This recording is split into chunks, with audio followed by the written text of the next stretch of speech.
week in the advice column, we're going to talk about spiral review. So, I've been getting asked some questions about my students are not getting the concepts.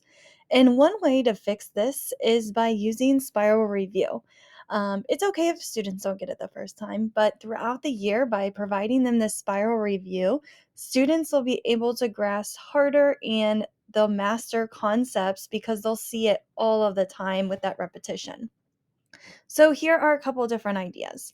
So EduReps, we did a session during the summer with the authors of the book for Edu Protocols with Math, and it was a really fun session. And what we kind of did is their focus is math, these two authors.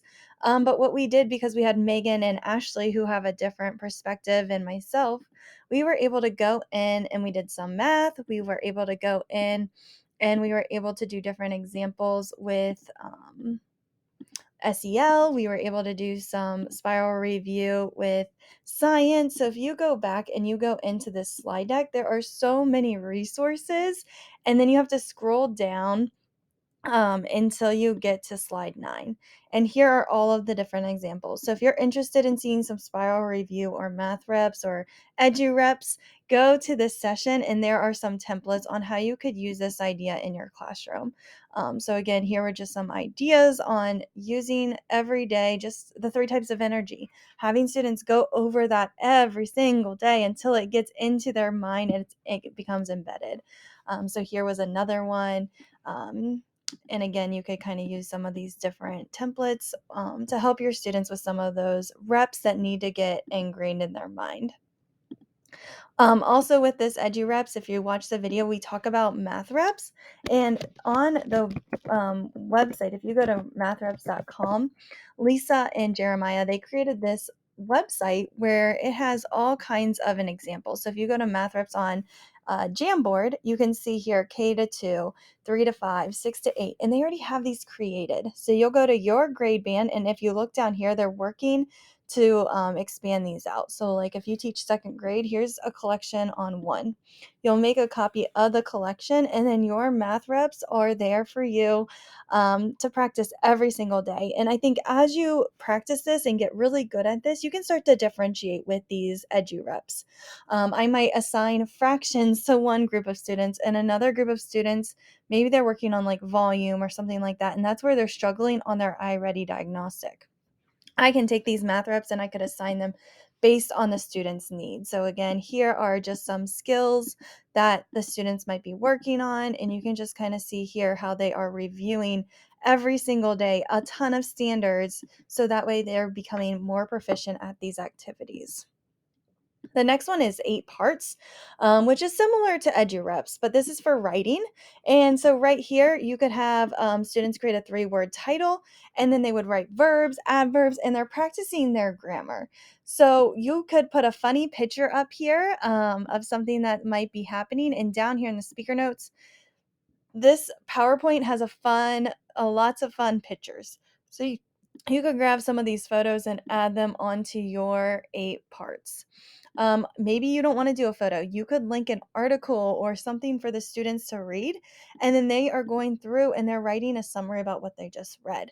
So again, you could make it fun with these funny pictures, or you could make it where they are reading an article or summarizing their book or whatever you want to do, or have students find images from their book or whatever they're reading, and then they can go in and update this slide with their own images that might represent their book.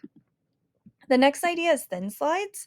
So thin slides is like a great exit ticket for the end of an activity. However, what if we went back into time and we said, okay, we learned about this 3 months ago. Let's do a thin slides about this topic. So adding that spiral review in through thin slides, and what thin slides is it's one slide, one word, one image.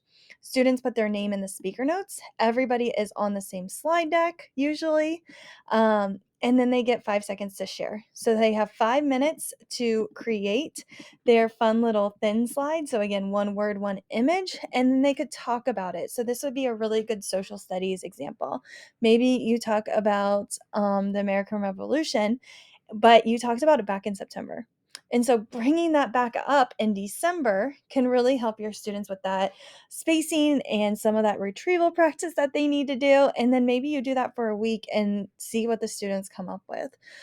So again, you're just bringing up concepts back. And again, it's quick, it's 5 minutes for your students to do. Also, with these spiral reviews over here on idea 1 and 2, these should be no longer than 10 minutes. If students don't finish, you go over it with them, and then hopefully the next day they do, and so on. And so it's just kind of looking at what the students know. And if they don't finish, they are struggling. And so you might need to provide a quick mini lesson to help them go over it. Sometimes in my own classroom, I would pull students up, 5 students maybe that were struggling with the same concept, and I would do it with them. And then I would say, okay, tomorrow I want you to try it by yourself, the same concept with different numbers. And I would pull up another group of students that might have needed some additional help on another concept. So that's one way that you could do it. And then you could quickly go over it through video on an Edpuzzle, and your students could watch it once they finish. Or you could do it as a whole group and call on different students throughout. So just a couple different ideas with this. And again, keep it short. Again, if the students don't get to it, they will throughout the year because you're going to be doing this spiral review, this repetition. The last idea is idea number 4 with Fast and Curious. This can really help with vocab. And so every single day, your students will play a quizzes or Gimkit or some type of gamification Kahoot, and you're going to take the class average on how they did with those vocabulary words. So again, you could add old vocabulary words in and see how the students do and as their percentage goes up. Again, that repetition is really helping students ingrain it into their mind, and then they can continue to play. And hopefully, here it's like a 0 to maybe 10%. And by Friday, you want that 100%, 90 to 100. So, again, Fast and Curious could be a really great way for vocab and to just kind of add that review. And so, if you need help implementing any of these, feel free to email me, send me a Google chat message, or if you have your own idea, add it to the Google form. So it will ask you for your email, your name, and then you'll pick Spiral Review and add the resources that you have so I can include them and share with other educators. Thanks for joining, and I hope this was helpful to kind of think about how can I add that Spiral Review in to help with some of that spacing and retrieval practice to really help students master difficult concepts.